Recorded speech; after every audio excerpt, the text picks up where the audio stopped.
오늘은 웨스트민스터 대의문답 29문 30문입니다.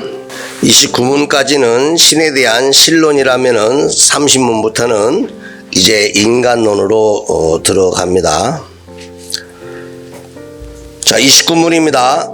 오는 세상에서 받을 죄의 형벌은 무엇인가? 같이 읽습니다. 오는 세상에서 받을 죄의 형벌은 하나님의 위로하시는 임재에서 영원히 분리되는 것과 영혼과 육체가 함께 끊임없이 영원한 지옥불에서 받게 되는 가장 비참한 고통들이다. 무섭지요? 자, 30문입니다. 하나님께서는 모든 인류를 죄와 비참의 상태에서 멸망하도록 버려두셨는가? 같이 읽습니다.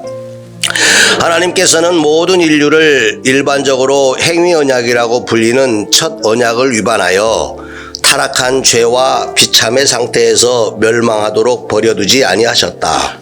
오히려 하나님은 순전한 사랑과 자비로 자신이 선택한 자들을 거기에서 구출하시어 일반적으로 은혜 언약이라고 불리는 둘째 언약에 의해 그들을 구원의 상태로 이끄셨다. 29문은 죄의 형벌이 이 세상에 국한되지 않고 오는 세상에서 완성된 형태로 나타난다는 사실을 분명히 가르쳐 줍니다. 성경은 죄의 최종적인 결과를 단순한 소멸이나 일시적인 고통이 아니라 하나님과의 영원한 분리와 의식적인 형벌로 설명합니다. 먼저 오는 세상에서 받을 가장 근본적인 형벌은 하나님의 위로하시는 임재에서 영원히 분리되는 것입니다. 성경은 주님께서 다시 오실 때에 복음을 순종하지 않는 자들이 주님의 얼굴과 그의 힘의 영광을 떠나 영원한 멸망의 형벌을 받게 된다고 데살로니가후서 1장 9절에서 증언합니다. 이는 하나님께서도 어디에서도 계시지 않은 곳으로 보내진다는 의미가 아니라 하나님의 은혜와 위로, 사랑의 임재로부터 완전히 차단되는 상태를 말합니다. 이와 더불어 성경은 죄인의 형벌이 영혼과 육체가 함께 받는 고통임을 분명히 합니다. 주님께서는 지옥을 꺼지지 않는 불과 구더기도 죽지 않고 불도 꺼지지 않는 곳으로 반복하여 말씀하셨습니다. 이는 형벌이 끝나지 않았다는 사실과 그 고통의 실제성을 강조하는 표현입니다. 또한 예수님께서 말씀하신 부자와 나사로의 비유에서 부자는 죽은 후에 음부에서 고통 중에 눈을 들어 이 불꽃 가운데 괴로워한다고 호소합니다.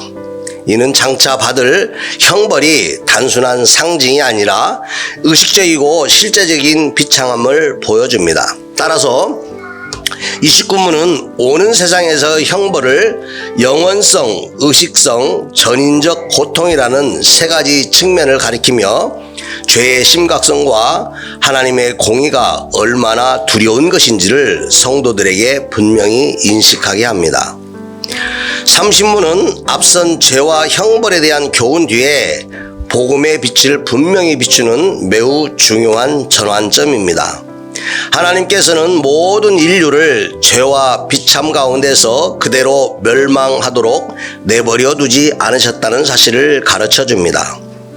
성경은 인간이 하나님과 맺은 첫 언약, 곧 일반적으로 행위 언약이라고 불리는 언약을 범함으로써 이 행위 언약은 먹지 말라는 것을 먹어서 하나님의 말씀을 위반했다는 행위 언약입니다. 그래서 변함으로 말미암아 저주 아래 놓이게 되었음을 밝힙니다.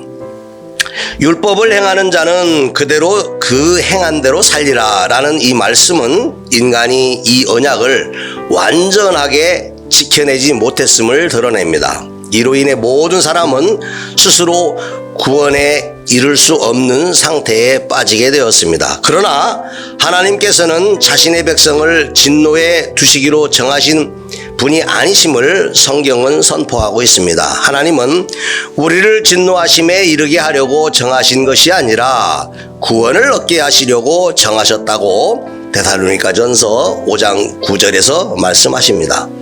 이는 하나님의 구원 계획이 인간의 타락 이후에 급히 마련된 것이 아니라 그의 영원한 뜻 안에 있었음을 보여줍니다. 이에 하나님께서는 순전한 사랑과 자비로 선택하신 자들을 죄와 비참의 상태에서 건져내시기 위해 둘째 언약, 곧 일반적으로 은혜 언약이라고 불리는 언약을 세우셨습니다. 이 은혜 언약 안에서 하나님의 율법의 행위가 아니라 그리스도를 통한 은혜로 구원을 베푸셨습니다. 이게 두 번째 은혜 언약입니다. 성경은 하나님의 자비와 사랑이 나타날 때에 우리를 구원하셨다고 증언하며 율법으로는 의롭다 하심을 받을 육체가 없으나 이제는 예수 그리스도를 믿음으로 말미암아 하나님의 의가 나타났다고 선언합니다. 따라서 삼신문은 하나님께서 공의로 죄를 심판하시는 분이심과 동시에 은혜로 죄인을 구원하시는 분이심을 함께 가르칩니다. 이는 성도들로 하여금 자신의 구원이 전적으로 하나님의 자비와 은혜에 달려 있음을 깨닫게 하며 이어지는 구속 교리의 기초를 단단히 놓아줍니다.